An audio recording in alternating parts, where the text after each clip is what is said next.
Homicide, come in, this is dispatch.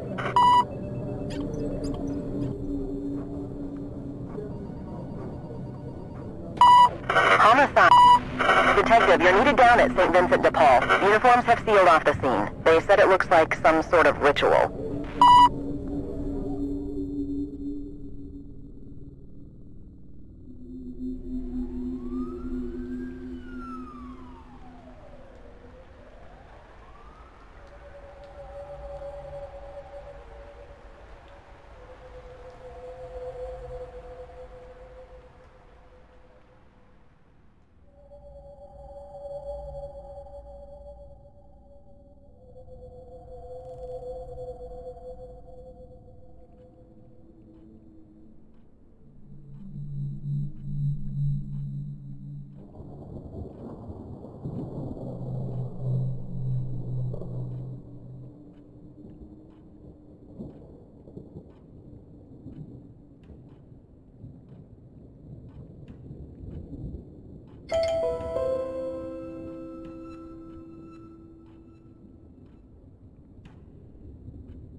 How can Rome deny the pattern?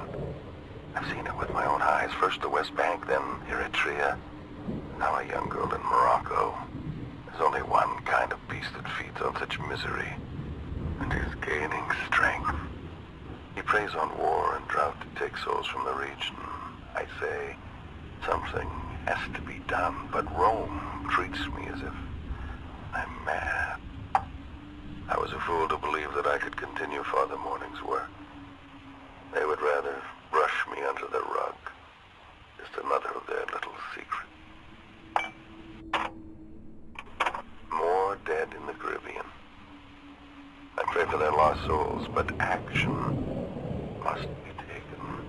I've begun to acquire the tools so that I can tackle this head-on, but fear it may already be too late. A rare sense of optimism today. The final piece of my toolkit came from an antiques dealer in Rome. I put it in a safe place. Excuse me, Father Bell. I'm sorry to impose, but would you hear my confession?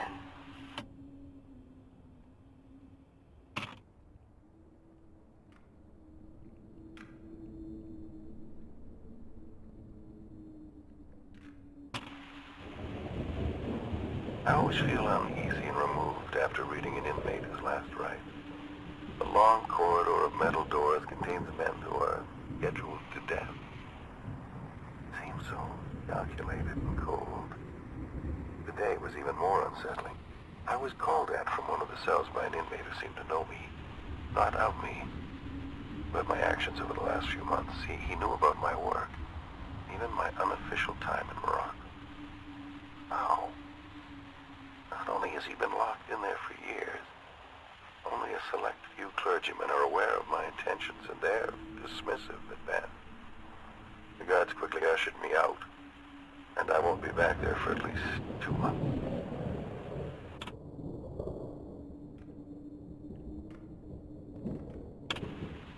Morocco, September 3rd. I arrived at the family home yesterday at dusk. The father was severely opposed to our presence. He wouldn't let me nor my guide step foot in his home.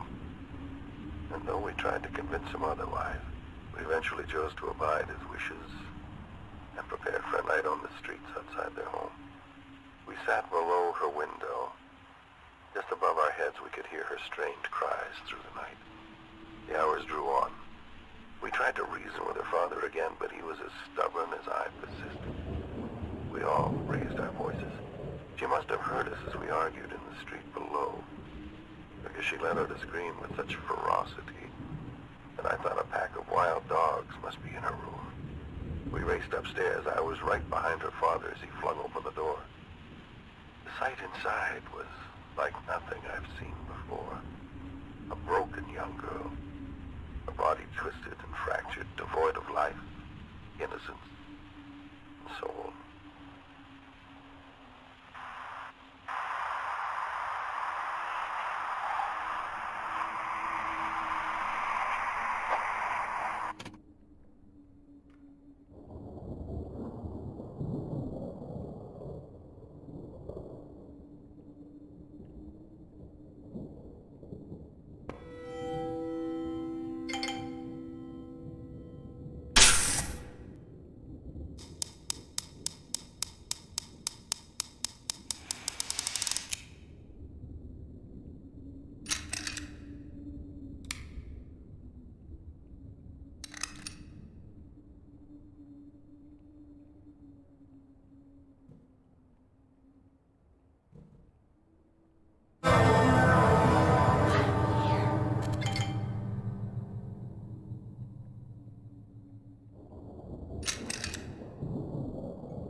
that you've been working hard.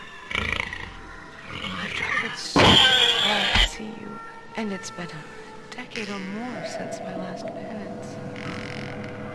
May I ask you a question? Why does your God swim in such filth? Ready? I'm not ready. Please, wait for me out there. Oh, please don't get up, Father. You man, certain I didn't meet you. Get up, Father. What is thy name? My name is Legion.